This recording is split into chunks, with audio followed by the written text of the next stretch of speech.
শিলিগুড়িতে আবারও নারী নিগ্রহের অভিযোগে গ্রেপ্তার এক যুবক। ধৃতের নাম স্বর্ণেন্দু মণ্ডল, বয়স 27, বাড়ি চয়নপাড়া এলাকায়। পুলিশ সূত্রে জানা গেছে, দীর্ঘদিন ধরে অভিযুক্তের বিরুদ্ধে মহিলাদের সঙ্গে অসৎ আচরণের একাধিক অভিযোগ উঠেছিল। অভিযোগ, তিনি একটি স্কুটি নিয়ে শহরের বিভিন্ন অলিগলি ও নির্জন এলাকায় ঘুরে বেড়াতেন এবং একা চলাফেরা করা মহিলাদের লক্ষ্য করে তাদের শরীরের বিভিন্ন অংশ স্পর্শ করার মতো জঘন্য কাজ করতেন।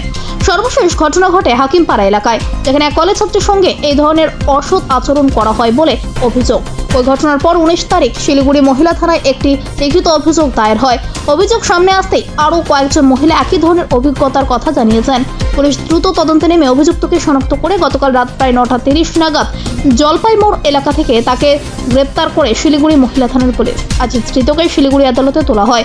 গোটা ঘটনায় এলাকায় চাঞ্চল্য ছড়িয়েছে। পুলিশ জানিয়েছে, অভিযুক্তের বিরুদ্ধে একাধিক অভিযোগ খতিয়ে দেখা হচ্ছে এবং তদন্ত চলছে। কি হয়েছিল? আমি আমাদের বাড়ির সামনে অরবিন্দপল্লী গোকুল রোড, আমাদের 22 নম্বর ওয়ার্ডে, মানে 26 নম্বর রেশন দোকান আছে, তার অপোজিট গলিতে আমার বাড়ি। আমি বাড়ির সামনে দিয়ে হাঁটছিলাম ঠিক 8:30 থেকে 8:30 নাগাদ। হঠাৎ এই ছেলেটা পেছনে আসে স্কুটি নিয়ে, হোয়াইট কালারের, তো পরনে ছিল হচ্ছে ব্ল্যাক কালারের একটা জাম্পার টাইপ।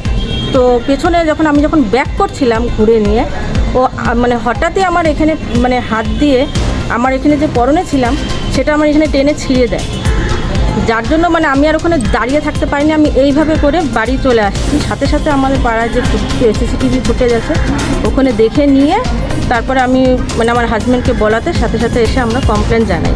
জানানোর পরে আমার সেদিন কিছু হয়নি, পরের দিনই আমার সব মানে অফিসাররা আমাদের হেল্প করে দিয়ে তাকে উঠিয়ে নিয়ে এসছে। মানে এরকম আচমকা হামলা মানে এইটা মানে কাউকে না বলতে পারছি না কিছু করতে পারছি। হ্যাঁ, আমার গলায় চেন ছিল ঠিকই, কিন্তু আমার মনে হয় না চেনের উদ্দেশ্যে ওইটা করছে। চেনটা তো আমার গলাতেই ছিল, তো গলার চেনটা তো থাকার সাথে গলার চেনটা লাগেনি, কিন্তু আমার জামাটা মেন কথা এইভাবে ছিঁড়ে সামনেটা বেরিয়ে গেছে।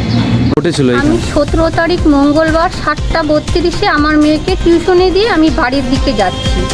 তারপরে ভারতী সেবক সংঘের সামনে একটা গাড়ি আমাকে ক্রস করে এগিয়ে গিয়ে মোড়ের এদিক ওদিক 3টা রাস্তা 3 দিকে তাকালো। তাকিয়ে আবার গাড়িটা আমার দিকে রিটার্ন আসছে। তখন স্বাভাবিক একটা লোক রাস্তা দিয়ে আসতেই পারে, এসে উনি আচমকায় এসে আমার গায়ে উন্না ছিল এবং টান দিয়ে নিয়ে উনি চলে গেল। আমি তো তখন হতভম্ব হয়ে দাঁড়িয়ে আছি, কি হলো এটা। পরে তাকিয়ে দেখি উন্নাটা ফেলে দিয়ে ও চলে গেল। তখন তো আমি ওখান থেকে দৌড়ে একটা দাদাকে বলছি, দাদা দাঁড়ান, আমাকে একটু বাড়িতে পৌঁছে দিন। তারপরে কি হয়েছে আমি আর বলতে শরীরে কোথাও হাত দিয়েছে? হ্যাঁ, এখানটা হাত দিয়েছিল, খামচি লেগেছিল, অনেকগুলো খামচির দাগ ছিল সেদিন। এটা কোন রাস্তায় হয়েছিল? ভারতী সেবক সংঘর সামনে। ঠিক আছে। কত তারিখে ঘটনা বলুন? 17 তারিখ মঙ্গলবার 7:40 থেকে 50-এর মধ্যে হয়েছে আমার সঙ্গে। আর ওনার পরনে ছিল ব্ল্যাক রঙের আর ব্ল্যাক আর হোয়াইট রঙের চেক শার্ট আর সাদা স্কুটি ছিল।